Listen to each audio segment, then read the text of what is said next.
Good morning. Hey, welcome to part 6 of our series titled A Great Family. This is our 6th and final message for this one, and I'm really glad y'all could be here for that. Hey, be sure and like, share, comment this video, and subscribe to this YouTube channel at Daily Drink Ministries to get more messages like these out there to everyone. So, let's jump in, right? I say jump in.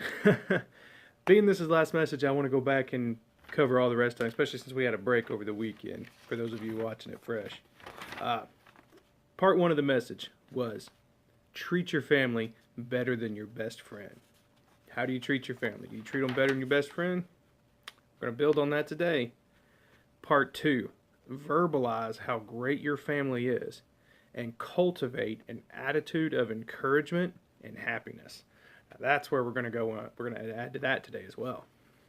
Part 3 was make family night a regular event. Times of happiness, joy, spreading that love to each other right there in your own family. Part 4, teach during non-conflict times and teach by example. Very key there, teaching by example. Part 5, which we did just the other day, was creating reminder memorials. Ways to reinforce the fact that you have a loving family, that you have these memories that you can build on where you serve the Lord or where the Lord's got you through a tough time in your life and in your family's progress. So making reminder memorials. Today's, the final one for having a great family is this. Y'all ready? Serving together. I know. It's like, I got to do something. Man. No, seriously, serving together, serving your community, serving your neighbors, serving the Lord.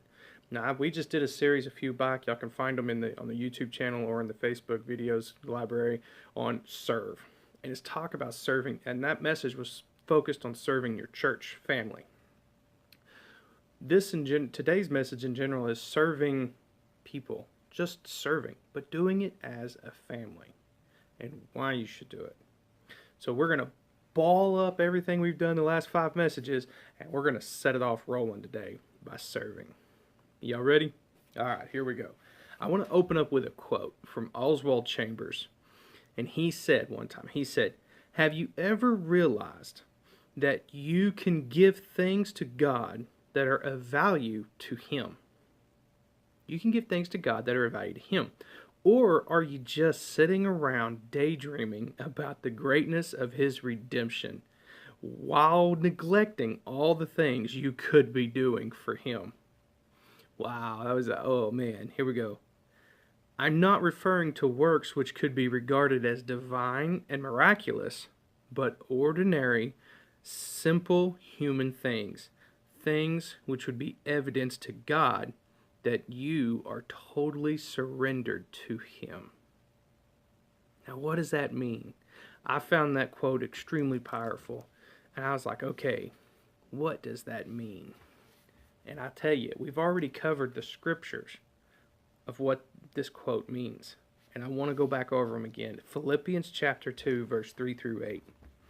And in Philippians chapter 2, verse 3 through 8, Paul tells us, don't be selfish. Don't try to impress others. Be humble, thinking of others as better than yourselves. Don't look out only for your own interest, but take an interest in others too. So don't be selfish. Look out for other people. Verse 5, let's read on. You must have the same attitude as Christ Jesus had. Though He was God, He did not think of equality with God as something to cling to. Instead, He gave up His divine privileges. He took the humble position of a slave and was born as a human being. When He appeared in human form, He humbled Himself in obedience to God and died a criminal's death on the cross. Now, ask yourself, are you humbling yourself in obedience to the Lord? Are you? Are you setting the example in your family that your children can follow by your obedience to God? Are you treating your neighbors better than your best friend?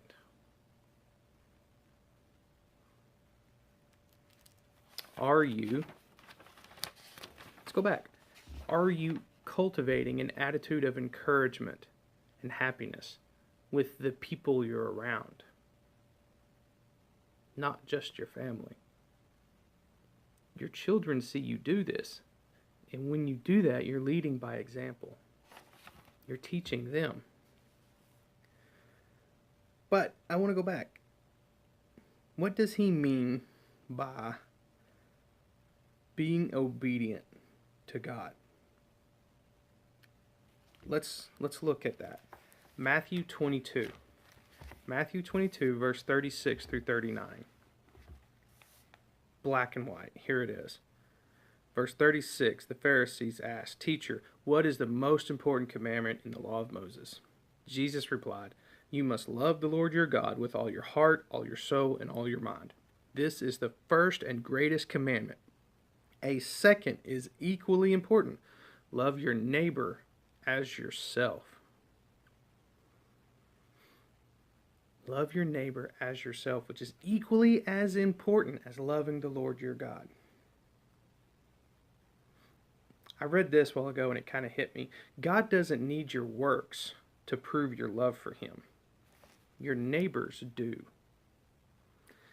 God receives your love by your obedience in serving mankind.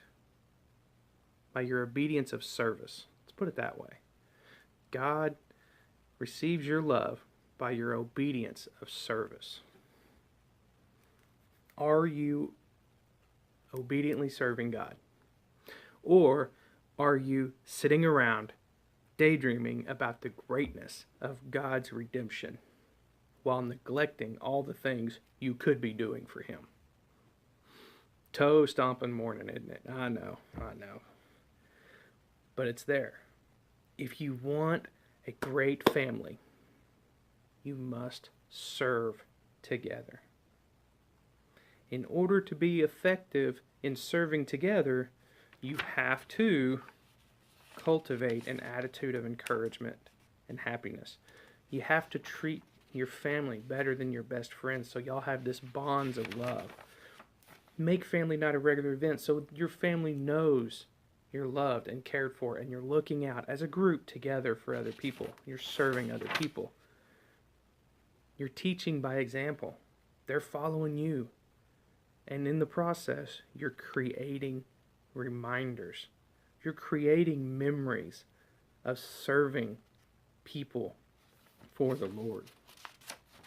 And it all balls up together. I wrote this down. When you ball each of these aspects together and set it in motion to serve the Lord together as a family, you will make an impact in this world that will send ripples throughout your community. I want to send ripples through my community. I want my family to be the beacon of light for God in my neighborhood.